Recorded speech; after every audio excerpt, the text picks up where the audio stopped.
امروز در مورد موضوعی صحبت میکنیم که شغل بسیاری است و در عین حال تفریح بسیاری دیگر. از اونجایی که در کشور ما همه مسائل از امنیت گرفته تا اقتصاد و رفاه و اینها حل شده، میخوایم در مورد مسئله صحبت کنیم که استکبار جهانی میخواد از طریق اون جوانهای ما رو از دامن ولایت دور بکنه و به شلوار استکبار نزدیک کنه. مشکلی به نام موسیقی. میخوام برم دریا کنار هنوز قشنگ، آخ بمیرم از شالیزار. یه چیزی تو این مایه ها همکارم هاشم خان و همراه لشکر 16 زرهی وارد میشن. سلام. هاشم چرا ریخته شدی؟ بحث رو شروع کردی؟ کدوم بحث؟ من اصلا با شما بحثی ندارم. اول بگین هاشم ما کجاست؟ بچه شوخی کردم. من میگم اول از تعریف موسیقی شروع کنیم. خیلی عالی. تعریف موسیقی چیه؟ مجموعی از اصوات و نوایی که هم موزونه هم به نوعی میخواد یه احساس توی فرد برانگیزه. عجب تعریف شافی و کافی و تافی. واقعا من فکر میکردم تا الان موسیقی مجموعی از اشکاله. واقعا خیلی جدید بود. آقای مقدم، موسیقی علاوه بر اینکه دوستان گفتن موزون هست و احساس برانگیز هست، یه هنره. بله. بعضی وقتا نگران کننده است. بله به نکته خیلی مهم اشاره کردید. مثلا من هر وقت به موسیقی گوش میکنم نگران میشم، مثلا دلم شور میزنه. مثلا طرف داره ویولون میزنه، میگم یهو همینجوری که داره میزنه یهو نره تو چش طرف آرشه، یا داره چنگ میزنه یهو چنگه بلند نشه اونو بزنه. مثلا داره ضرب میزنه ریپره بیره یهو بزنه مثلا شکم طرف. مثلا میدونی من دیدم دارم میگم همونطور که متوجه شدید امروز در برنامه راه ما درباره موسیقی صحبت می‌کنیم. من به استقبال اساتید محترم جناب دکتر شایانمهر و جناب دکتر بهشتیان میرم. پس با اجازه شما. حالا سوال من اینه که آواها و نواهایی که میتونن در خدمت بشر باشن برای رسیدن به آرامش و حتی آموزش، چرا بعضی وقتا مخرب میشن؟ بله، این آواها و نواهایی که شما گفتید همشون من میشناسم. آوا ناظمی، نوا زمردی، اینا جفتشون جاسوسایی هستن که به خدمت دشمنای نظام در اومدن. الان هم شما نگران آثار مخربشون نباشید، هر جفتشون با حول و قوه قلمی دستگیر کردن.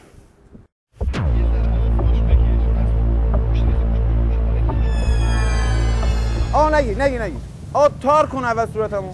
الان تاره دیده نمیشم. مثلا اینجا شما دوربین مخفی گذاشتین، خب منم اصلا نمیدونم شما دارین فیلم برداری میکنید.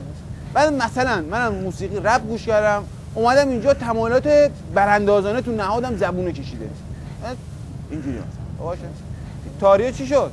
تاریه چرا میره اونور همش؟ من رو صورتم. شما خودتون موسیقی رپ دوست ندارید؟ ولی سررشته ندارم.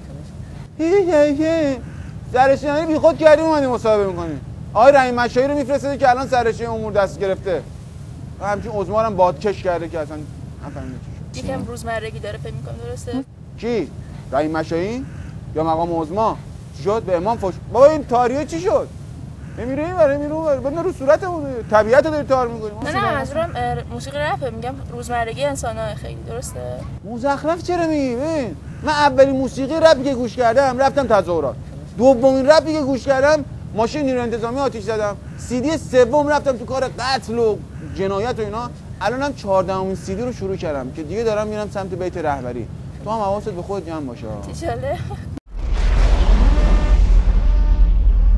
اما ما چیکار کنیم که جوانهای ما موسیقی ریشه‌دار گوش کنن و به روز هم باشه؟ موسیقی ریشدار یا ریشه‌دار؟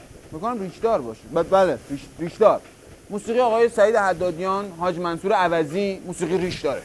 تو برای ترویج اونم دو تا قطعه عکس، یه فتوکپی شناسنامه، ثبت نام تو بسیج محل، تمام. ریش داری نوا. آقای دکتر، ضمن اینکه شما به سوال من پاسخ ندادید که علل گرایش جوانها و نوجوانهای ما به انواع و اقسام موسیقی چیه؟ جواب نداده بودم اینو. والا فکر می‌کنم دلیل اصلیش همین برنامه‌های مزخرف و مصنوعیه که شما دارین درست می‌کنین. تو همین فاصله زمانی که ما داریم وراجی می‌کنیم، طرف مینیمم 3 گیگات راک گوش کرده، 2 گیگا هم رپ. برنامه مصنوعی کشکی خب میره آهنگ گوش می‌کنه. پس با همه عشقمون گوش بسپاریم به نوای خانواده. خانم محترم ببخشید، من هر وقت گفتم جسد شما لطفاً خودتون بندازین وسط. من دارم راجع به برخورد قاطع نیروی انتظامی صحبت می‌کنم، بعد شما بحث عشق و خانواده و راج کاپور و فینندی میگی آخه. دوستی میگفت این ما هستیم که باید به چشممون عادت بدیم چیزهای زشت رو نبینه و این ما هستیم که باید به گوشمون عادت بدیم که چیزهای زیبا بشنوه. بار خدایا بر ما فروغی تابناک افکن تا در تاریکی ها راه خود بیابیم. آمین. البته من راهکارش رو پیدا کردم دیگه. الان نه چشمم چیزای زشت میبینه نه اینکه گوشم چیزای بیریخ میشنوه. در جلسات بعدی هم قرار دماغم بکنم چون جدیداً بوی الرحمن و نظامو شنیده. البته کندن دماغ من چون پهنای باندش زیاده احتیاج بولدوزر داره. به این ترتیب نظام جمهوری اسلامی دیگه در خطر نمیفته.